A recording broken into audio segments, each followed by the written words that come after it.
Shalom, queridos! Sejam muito bem-vindos a mais uma Quarta Viva, a mais um encontro onde estaremos desfrutando da Palavra do Senhor. E nessa quarta-feira, eu quero fazer um convite a você. Vamos caminhar um pouco dentro da história do povo judeu. Vamos falar de uma festa muito importante que é celebrada dentro deste mês de fevereiro, na próxima semana. Hoje é dia 17 de fevereiro de 2021 e na próxima quinta-feira, dia 25 de fevereiro de 2021, estaremos dentro do calendário judaico, que é o mês de Adar, comemorando a festa de Purim. Essa festa dura 2 dias de celebração e é uma das festas mais alegres e mais animadas celebradas pelo povo judeu. Então eu quero começar te contando essa história.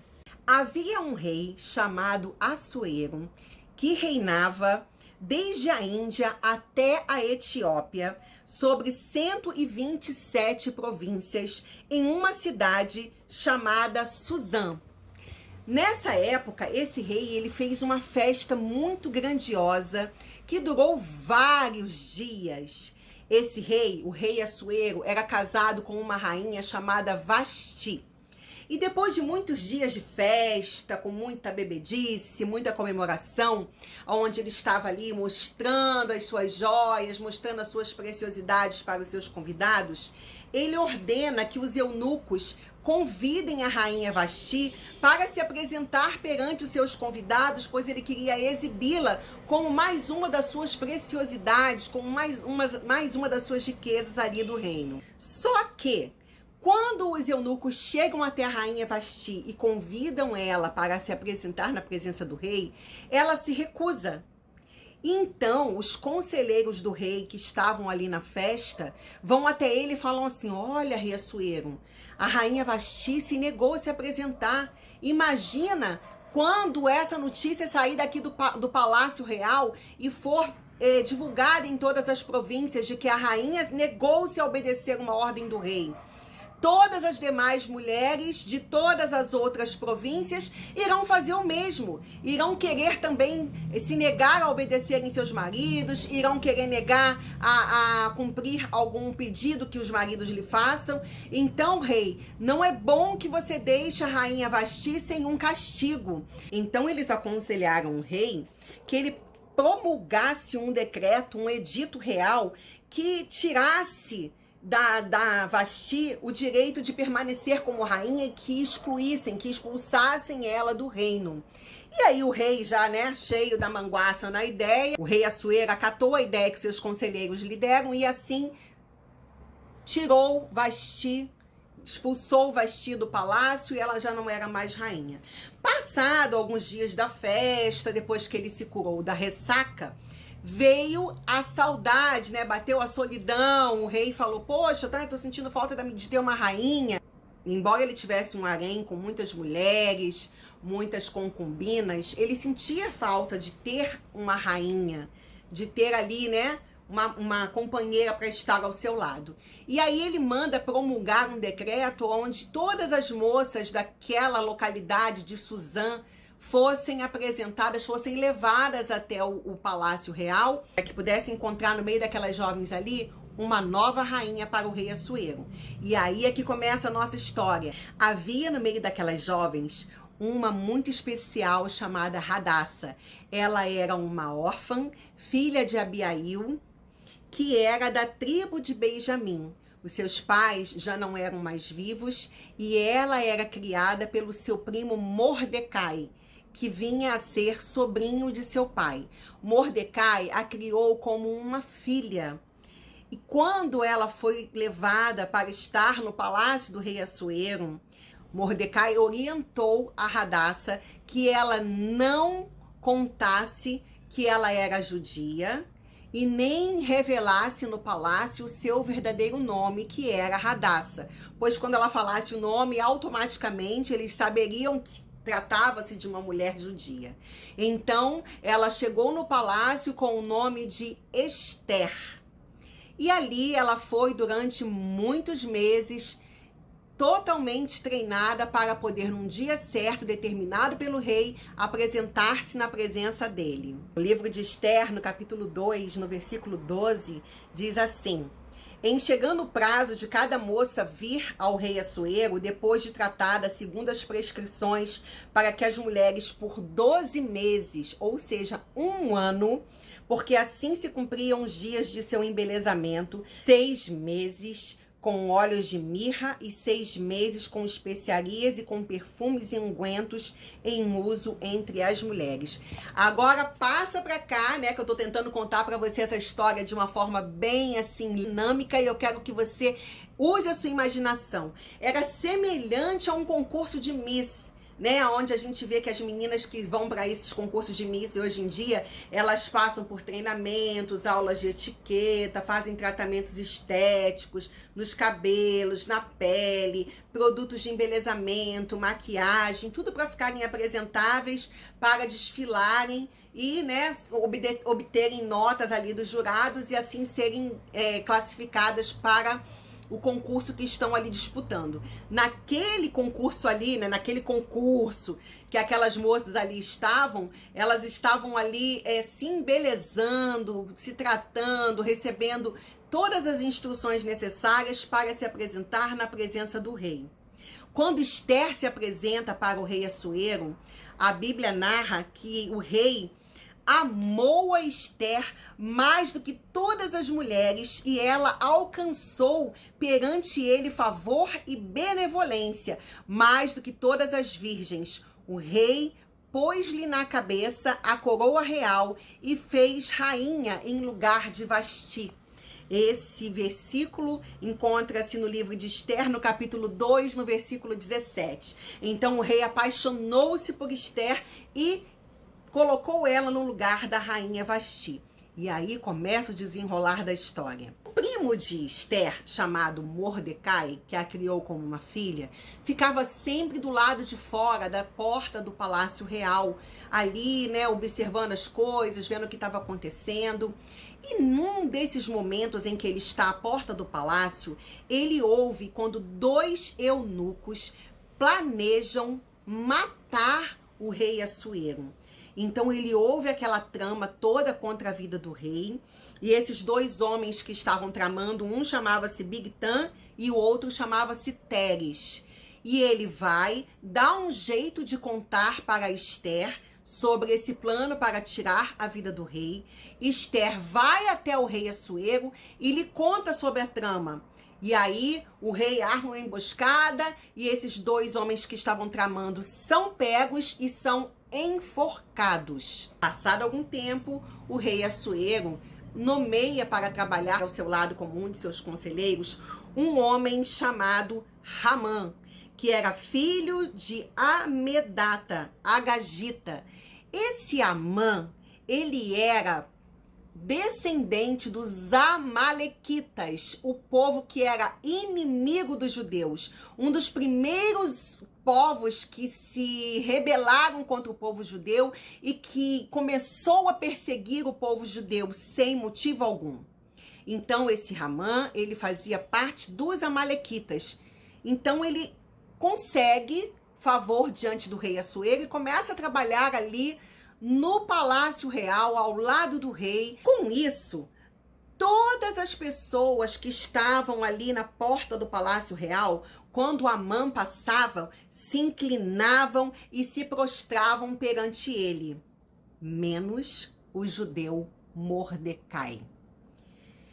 Ele não se inclinava e nem se prostrava, porque o povo de Deus só se inclina e só se prostra para o Deus vivo, porque a idolatria é algo condenável por Deus.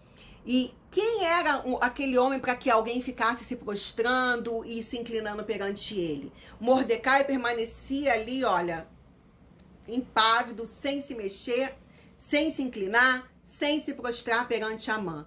E aquilo foi gerando em Amã uma raiva, um ódio. E ele queria destruir a vida de Mordecai. O que a Bíblia fala no livro de Esther, no capítulo 3, no versículo 5. Vendo, pois, Amã que Mordecai não se inclinava e nem se prostrava diante dele, encheu-se de furor. Porém, teve como pouco nos seus propósitos o atentar apenas contra Mordecai, porque haviam declarado para ele que o povo todo judeu se comportava como Mordecai. Todos os judeus eram assim. Então, ele procurou destruir todos os judeus, povo de Mordecai, que havia em todo o reino de Assuero. E aí começa a trama. No primeiro mês, que é o mês de Nissan, lembra que eu falei que o calendário judaico não segue o nosso calendário, que é gregoriano? Os meses lá têm outros nomes. No primeiro mês, que é o mês de Nissan, no ano 12º do rei Assuero, se lançou o Pur, isto é, sorte, perante Ramã, dia a dia, mês a mês, até o 12º, que é o mês de Adar. Então, o que seria esse Pur? O que seria esse lançar de sorte? Colocando hoje nos nossos dias, seria mais ou menos, eu não sei o que eles estavam utilizando ali para lançar sorte, mas eu vou te dar um exemplo prático aqui, o que seria mais ou menos nos nossos dias de hoje. Não tem quando a gente fala assim, ó, cara ou coroa? Ah, tá bom, se cair cara, você ganha, se cair coroa, eu ganho. Aí a pessoa joga a moeda, e aí bate, aí, ah, coroa, então eu ganhei. Então eles ficavam lançando sortes ali como uma forma de adivinhação, como uma forma de querer prever o futuro, de querer prever coisas que iam acontecer. Muito semelhante também às práticas de adivinhação e de outras culturas e outras religiões que a gente conhece, onde as pessoas jogam, né, ali búzios para poder ler, para poder tentar adivinhar e falar o que vai acontecer. Seria mais ou menos isso para que vocês entendam o que era o lançar a sorte, o que era o Pur, o chamado Pur. Então Ramã disse ao rei Assuero: existe espalhado, disperso entre os povos, em todas as províncias do teu reino, um povo cujas leis são diferentes das leis de todos os povos e que não cumpre as do rei, pelo que não convém tolerá-lo. Se bem parecer ao rei, decreta-se que sejam mortos e nas suas próprias mãos dos que executarem a obra, eu pesarei 10.000 talentos de prata para que entrem nos tesouros do rei. Ou seja, ele foi lá e falou: rei, tem um povo aqui que não obedece tuas leis, que não se curva, que não obedece nenhum dos teus decretos. Esse povo tem que ser exterminado, tem que ser morto. E quem matar esse povo, eu mesmo vou pagar do meu bolso um prêmio, uma quantia. E essa quantia vai entrar aqui no teu palácio, vai fazer parte do tesouro real. Então, o rei tirou da mão o seu anel, deu a Amã, filho de Amedata, o Agagita, adversário dos judeus, e lhe disse: esta prata seja tua como também esse povo. Então foi nesse momento que o rei Assuero pegou o anel, deu na mão, colocou na mão de Ramã e falou: olha, seja tua como também esse povo, para fazeres dele o que melhor for do teu agrado. Olha o que Ramã fez. Ele pegou e mandou os escribas escreverem em todos os idiomas, em todas as línguas ali das províncias vizinhas, cartas para que determinasse a morte do povo judeu. Ele enviou cartas por intermédio dos correios a todas as províncias do rei para que se destruíssem, matassem e aniquilassem de vez a todos os judeus, moços e velhos, crianças e mulheres, em um só dia, no dia 13 do 12º mês, que é o mês de Adar, e que lhes saqueassem os bens. Ele mandou assim: olha, dizima geral, mata todo mundo e saqueiem mesmo, peguem todo o ouro, todas as coisas de valor que esse povo tiver, peguem para vocês, acabem com eles, não poupem ninguém, homem, mulher, criança, acaba com todo mundo. E aí, essas cartas, quando começaram a chegar nos lugares, o povo começou a tomar conhecimento, até que chegou aos ouvidos de Mordecai a maldade que Ramã havia tramado. Mordecai, quando recebeu a notícia de que o seu povo seria morto, de que ele e o seu povo seriam mortos, ele se desespera, ele grita, ele rasga suas vestes, coloca um pano de saco e começa a gritar feito um louco pelas ruas, gritando muito, muito ali, agoniado. Até que chega, ele vai para a porta do Palácio Real e ali todo mundo começa a ver ele como se fosse um louco, né? Com roupas de saco, gritando, chorando, angustiado. Eu fico imaginando ele né? Devia estar ali sofrendo por saber que seu povo seria morto por um decreto, né? Houve ali um decreto real. E aí chega até os ouvidos da rainha Esther que o primo dela estava naquelas condições. Então ela manda separar roupas, manda levar roupas para ele e mandam dar comida, dar água, e ele se recusa. E aí ela pergunta, mas por quê? O que é que está acontecendo? E aí, nesse momento, as servas de Esther e os eunucos contaram para ela o que estava acontecendo. Porque Mordecai contou a eles, olha, conta para Esther que tem um decreto aí real e que todos os judeus serão mortos. Aí Mordecai fala assim, olha, avisa, contou tudo para os servos ali da Esther e falou, e não pensa que porque você tá no palácio que você vai ser poupada, não. Porque quando descobrirem que você também é judia, vão passar também, vão acabar com a sua vida também. Então, o que é que a Esther vai e fala? Ela responde para Mordecai, vai e ajunta todos os judeus que se acharem em Suzã, e jejuai por mim, e não comais e nem bebais por 3 dias, nem de noite nem de dia, e eu e as minhas servas também jejuaremos. Depois irei ter com o rei, ainda que é contra a lei. Se perecer, pereci. Então se foi Mordecai e fez tudo quanto Esther lhe havia ordenado. Porque havia uma lei de que ninguém poderia comparecer à presença do rei se não fosse pelo rei convidado. Quem fizesse isso corria o risco de ter sua cabeça ali cortada. Então a Esther manda o povo orar, jejuar por 3 dias e por 3 noites, não comer nada, e ela comparece até a presença real. Se o rei levantasse o cetro, significa que ela tinha o direito de comparecer à presença dele. Foi o que aconteceu. Quando a rainha Esther compareceu à presença do rei Assuero, ele levantou o cetro real e pergunta para ela, minha rainha, o que você deseja? O que te traz a minha presença? Peça-me o que você quiser, inclusive a metade do reino, que tudo lhe será dado. E o que foi que a rainha Esther respondeu ao rei? Se bem te parecer, venha o rei e Hamã hoje ao banquete que eu preparei ao rei. Então ela vai, ela cria uma estratégia, ela convida o rei e o Hamã, o tal que estava com o anel do rei, que havia decretado ali, que havia planejado, tramado a morte do povo judeu. Ela convida o rei e Hamã para um banquete. E os dois comparecem ao banquete, e a Esther vai e serve eles com toda a delicadeza, com todas as iguarias, com todas as coisas mais deliciosas ali. E aí o rei pergunta para Esther, qual a tua petição? E o que você quer, o que você deseja, o que você pedir, eu te darei. Ainda que seja metade do reino. Então a Esther vai e fala, rei, se te parecer bem, eu quero te fazer mais um pedido. Eu quero que amanhã você e Hamã venham novamente para um novo banquete que eu irei servir a vocês. Com aquilo, Hamã, ele sai dali, daquele banquete, vai para sua casa e vai todo cheio de pompa, contando, todo se gabando de que ele era aquele favorito do rei, de que até a própria rainha havia servido um banquete em homenagem a ele, e que ele tinha sido convidado para um banquete do dia seguinte. Nisso que o Hamã tá saindo do tal do banquete, ele passa pelo palácio, pela porta do Palácio Real, e quem ele encontra do lado de fora? Todo mundo, quando o Hamã passa, se curva, se inclina, e ele passa e vê Mordecai ali.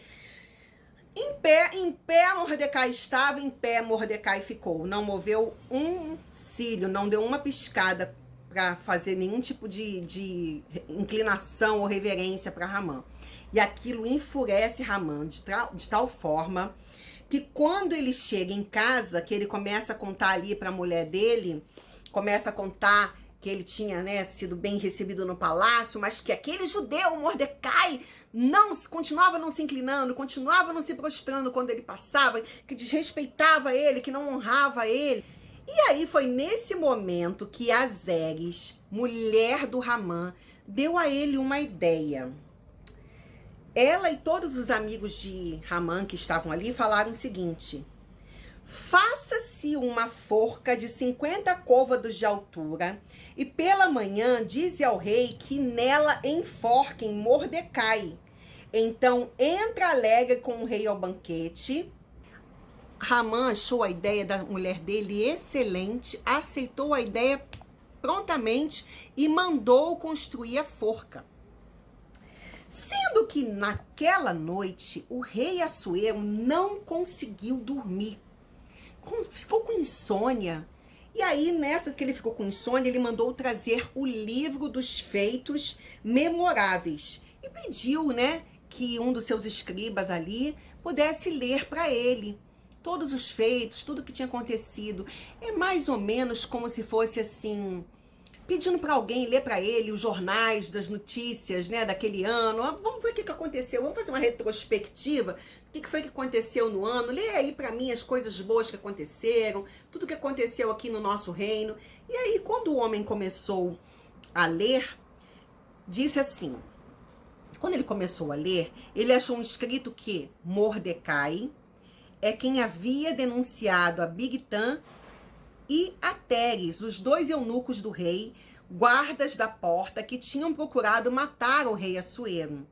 Então o rei disse: que honras e distinções se deram a Mordecai por isso?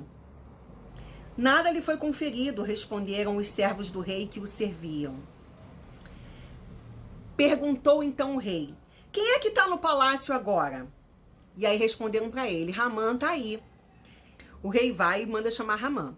Hamã já estava doido para chegar na presença do rei e já falar para ele que tinha construído uma forca, que era para matar o Mordecai, porque o Mordecai não se curvava, era um atrevido. Só que quando o rei manda chamar o Hamã, ele nem começa a falar.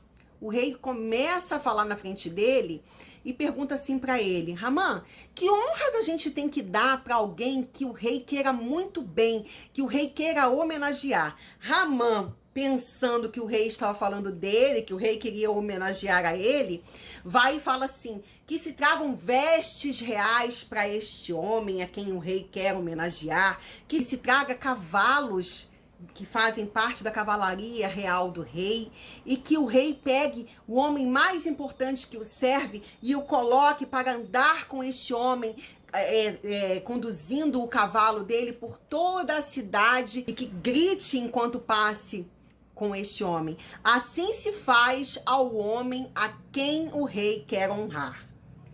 E aí ele deu aquela ideia, crente, que era dele, que era para ele a honra que o rei estava determinando. E aí, nesse exato momento, o rei vai e fala assim para ele: vá até Mordecai e faça assim com ele. Então o rei disse assim: apressa-te, adorei a tua ideia, essa sua ideia aí foi genial, Hamã. Pega essa ideia aí que você deu agora, toma as vestes, o cavalo e faz assim para com o judeu Mordecai, que está assentado à porta do rei, e não omitas coisa nenhuma de tudo quanto você disse. Hamã tomou as vestes e o cavalo, vestiu a Mordecai e o levou a cavalo pela praça da cidade, gritando diante dele: assim se faz a um homem a quem o rei deseja honrar. Depois disso, Mordecai voltou para a porta do rei, porém Hamã se retirou correndo para casa, angustiado e de cabeça coberta. Gente, eu tô imaginando aqui a raiva, né? Deixa eu pegar aqui o meu chale e mostrar para vocês. Ah, que raiva! Eu tive que carregar aquele judeu no cavalo. Ai, como eu detesto, como eu odeio. Tenta imaginar isso. O plano dele foi por água abaixo. Aquele a quem ele queria humilhar, ele acabou sendo humilhado. Quando ele chega em casa e conta essa história para a mulher dele, olha o que a mulher dele, olha o que a Zeres disse. Se Mordecai perante o qual já começaste a cair, é da descendência dos judeus, não prevalecerás contra ele, antes certamente cairás diante dele.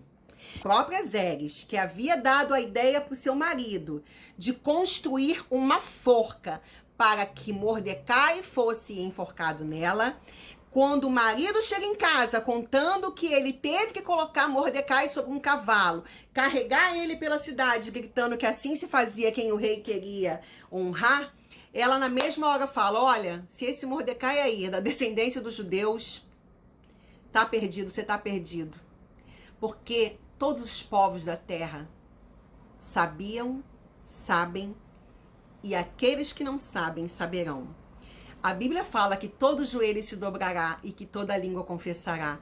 O nosso Deus, ele é poderoso. Não há quem possa contra ele, não há quem possa contra o seu povo, não há quem possa contra aqueles que têm a marca dele sobre as suas vidas. Então, quando ela vai e fala isso, falava ela ainda com ele, quando chegaram os eunucos na casa de Ramã, bateram na porta, olha, ô Ramã, o rei Assuero tá mandando você ir, que já tá na hora do banquete que a rainha Esther fez para vocês.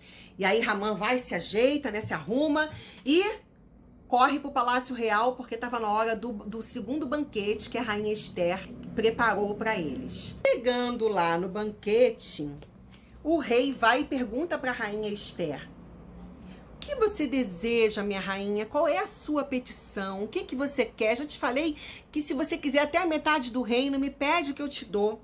Então ela diz assim pro rei, dê-se-me por minha petição a minha vida e pelo meu desejo a vida do meu povo.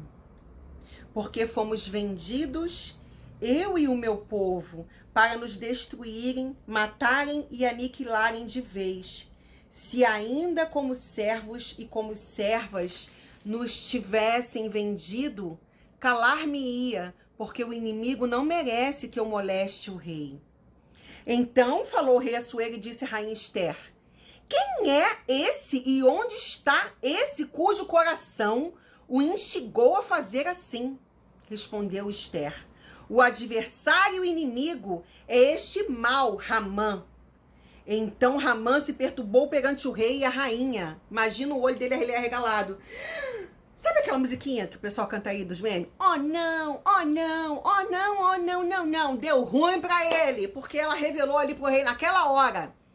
Esse Ramã aí, esse malvado, esse perverso, foi ele que intentou destruir a minha vida e destruir o meu povo. Então, o rei no seu furor se levantou do banquete do vinho e passou para o jardim do palácio. Ramã, porém, ficou para rogar por sua vida a rainha Esther, pois viu que o mal contra ele já estava determinado pelo rei. Retornando o rei do jardim, à casa do banquete do vinho, Ramã tinha caído sobre o divã em que se achava Esther. Ramã se jogou aos pés da rainha que estava sentada ali no seu divã. E o rei, vendo aquela cena, imaginou o seguinte, acaso teria ele querido forçar a rainha perante mim na minha casa? E aí ele tinha tocado ali na rainha, se jogado aos pés dela, imagino que ele devia estar ali no joelho dela. O rei falou assim, além de ter tramado contra a vida da minha mulher e do povo dela, você ainda tá molestando ela, tá tocando nela, tá querendo fazer alguma coisa com ela aqui na minha casa, no Palácio Real, na minha cara, na minha frente. Isso é um absurdo. Então, o Harbona, um dos eunucos que serviam o rei, chegou pro rei e contou para ele assim, olha, rei, existe junto à casa de Ramã a forca de 50 côvados de altura que ele preparou para matar o Mordecai. Aquele mesmo Mordecai, rei, que falou em sua defesa, que descobriu aquela trama, que tinha os dois eunucos que estavam tramando contra a sua vida, e ele queria matar o Mordecai. Tem uma forca lá na casa dele. Então disse o rei, enforcai-o nela. Enforcaram, pois, Ramã na forca que tinha preparado para Mordecai. Então o furor do rei se aplacou. O rei ali... Então, O rei Assuero tirou o anel que tinha tomado de Ramã e o deu a Mordecai. E Ester pôs a Mordecai por superintendente na casa de Ramã.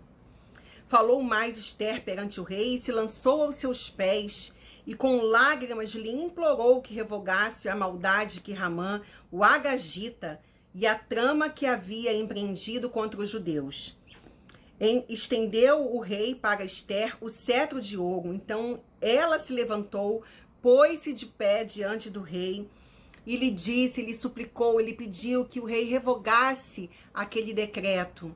Então o rei Assuero disse à rainha Ester que era impossível revogar um decreto real, que um decreto não poderia ser revogado. Mas o rei chamou o Mordecai e deu a ele autoridade para fazer um adendo, um aditivo. Não tem quando a gente faz um contrato e a gente esqueceu de colocar alguma coisa dentro do contrato e a gente vai lá e faz um aditivo contratual?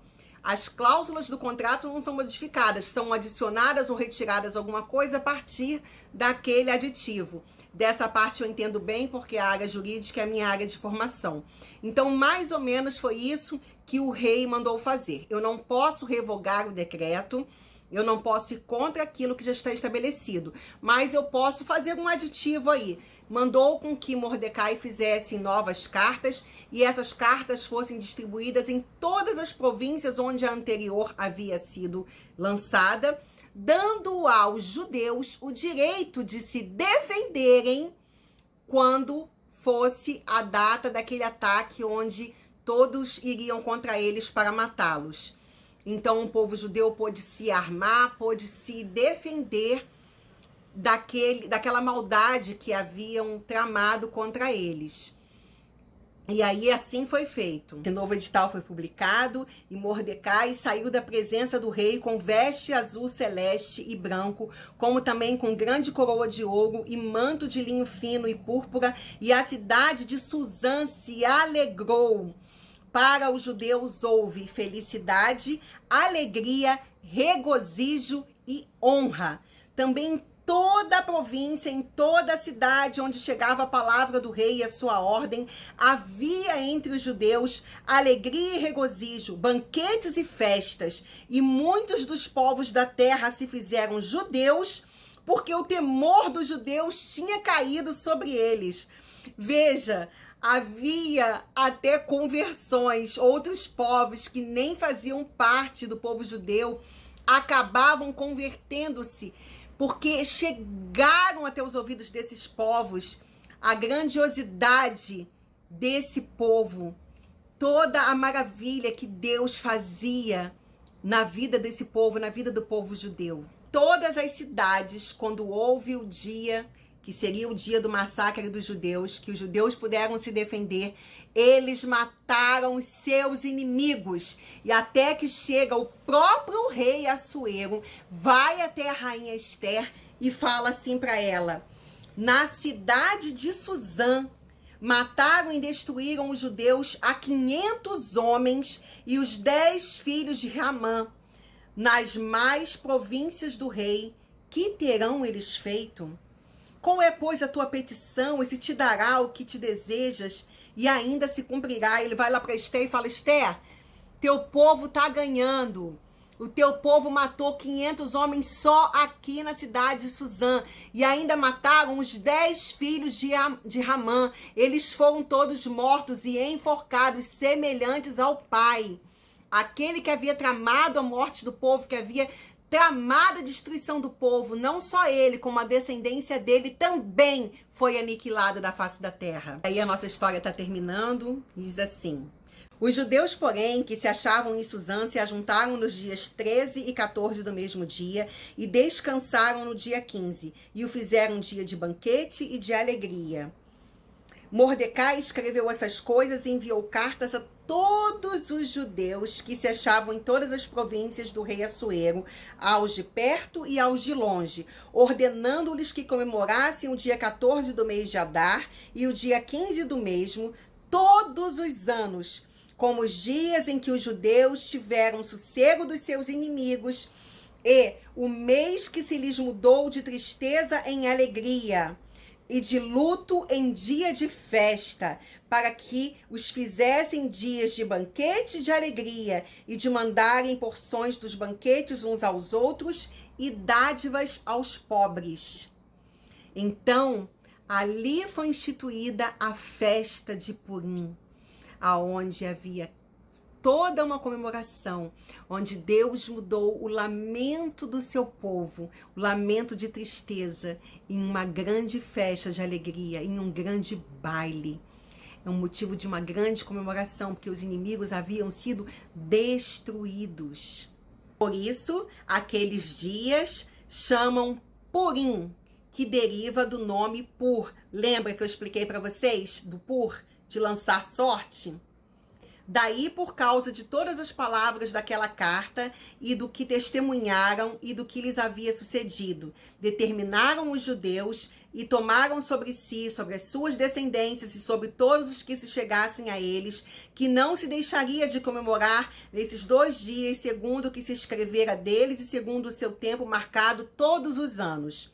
E que esses dias seriam lembrados e comemorados gerações após gerações por todas as famílias, em todas as províncias e em todas as cidades, e que esses dias de Purim jamais caducariam entre os judeus, e que a memória deles jamais se extinguiria entre os seus descendentes. Então a rainha Esther, filha de Abiail, e o judeu Mordecai escreveram com toda a autoridade segunda vez para confirmar a carta de Purim. Quanto aos mais atos do seu poder e o seu valor, e ao relatório completo da grandeza de Mordecai, a quem o rei exaltou, porventura não estão escritos nos livros da história dos reis da Média e da Pérsia?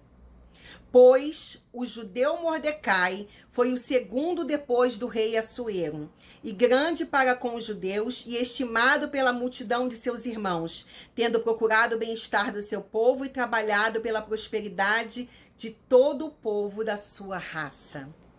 O povo judeu é um povo que até hoje celebram a festa de Purim. É uma festa muito cheia de alegria. E nessa festa é tido por costume fazer uns biscoitinhos que remetem à orelha de Ramã. Eles fazem os biscoitinhos em formato de orelha, recheiam ele com geleia de damasco, geleia de frutas, e eles assam esses biscoitos e comem e celebram para decretar que Deus é aquele que muda a tristeza em alegria, que o povo sempre celebra, porque o nosso Deus é um Deus de reversão. Por que eu quis compartilhar com você essa história essa noite? Porque o nosso Deus não mudou. Ele é o mesmo ontem, hoje e o será para todo sempre, de eternidade a eternidade. E semelhante ao povo judeu, que não se esquece da bondade, da benevolência, da misericórdia e de todos os atos de justiça que Deus decreta sobre eles, semelhante a esse povo, nós que seguimos o Machia, que temos no Machia Yeshua, Jesus Cristo, o nosso modelo, devemos ter esse mesmo espírito de celebração e de perseverança. Mas, Soraya, nós vamos celebrar o quê? Estamos no meio de um problema biológico mundial, onde tantas pessoas perderam tantas coisas. Mas a gente pode até, nós podemos até ter, em algum momento, perdido uma batalha, uma ou outra batalha, mas nós não perdemos a guerra, porque o Senhor dos Exércitos é o nosso Deus, o Deus de Jacó é o nosso refúgio, Ele é a nossa fortaleza, Ele não perdeu nunca uma batalha e nem vai perder, e Ele não perdeu o controle. Todas essas coisas que estão acontecendo no nosso mundo, todas elas cooperam para o bem daqueles que amam a Deus. Nós estamos vivendo um dos momentos mais tremendos da história da humanidade, e que nós possamos seguir o exemplo de Hadassah, o exemplo da rainha Esther e o exemplo de Mordecai, que não se acovardaram, que não tiveram medo, mas que enfrentaram o inimigo usando as armas corretas. Qual foi a arma que Esther, com muita sabedoria, usou quando ela chegou até os seus ouvidos que o seu povo seria destruído? Ela mandou com que o povo jejuasse e orasse por 3 dias para que ela pudesse comparecer à presença do rei? Quantos de nós temos disponível essa arma, que é o jejum, que é a oração, e que nós não nos utilizamos dessa arma? No ano passado, no momento mais crítico da pandemia, eu me recordo que uma irmã me convidou para fazer parte de um grupo de oração, né? Além dos outros grupos que eu normalmente faço parte. E me chamou para orar, para a gente estar tirando um dia da semana, para a gente estar jejuando. E aí eu me lembro que a gente estava toda, né, fazendo ali aquela agenda de oração, de jejum, orando pela nossa nação, orando pelo nosso país, orando pelo mundo, orando pelos governantes, orando pela saúde das pessoas. E aí, quando as coisas começaram, né, a entrar dentro de uma normalidade, as pessoas começaram a voltar, né, os lockdowns foram sendo encerrados, as pessoas foram voltando a trabalhar com, né, os devidos cuidados de higiene e tudo. Eu me lembro que dentro do grupo algumas pessoas se manifestaram para falar assim para ela: agora que já tá melhor, né, a gente já pode parar de jejuar, né? Já tá bom, né? Porque fica difícil. Aí ela foi compartilhar comigo: nossa, Soraya, como é que pode, né? O povo se cansa de jejuar, se cansa de orar, e nós ficamos ali conversando, espantadas a respeito disso. Vocês imaginam se, na época ali que estava acontecendo aquilo, se o povo, na hora que Mordecai fosse falar com eles que a rainha Esther mandou apregoar um jejum, ao invés deles irem jejuar, se eles falassem assim: mas a gente vai ter que ficar 3 dias sem comer, 3 dias sem beber água. Não, mas não será que não dá para poder ser menos, não? Só algumas horinhas? Gente, eu não tô dizendo que não existam casos de pessoas com problemas de saúde que tomem remédios e coisa e tal, e que não possam cumprir com jejuns prolongados. Não é disso que eu estou falando. Eu estou falando de pessoas que têm disponibilidade de orar, de jejuar e que fogem disso, que largam essa boa prática, que largam essa arma espiritual poderosíssima. Então, eu queria deixar nessa noite essa história de Purim, para que nós pudéssemos nos atentar que nós temos todos os motivos do mundo para celebrarmos, porque o nosso Deus, ele não mudou e ele jamais mudará. Ele está à frente das nossas vidas, guerreando as nossas guerras e nos dando vitória sobre as nossas batalhas. Então, eu quero deixar essa palavra de fé, de fortaleza sobre a tua vida nessa noite. E que na próxima semana, quando todos estiverem comemorando Purim, você já sabe qual o motivo dessa comemoração. Você já sabe por que os judeus celebram a festa de Purim. Porque Deus mudou a sorte do seu povo. Ele muda o nosso lamento num baile e nos reveste de alegria. Shalom, shalom. Um beijo no coração de vocês e até a próxima semana, se Deus assim permitir.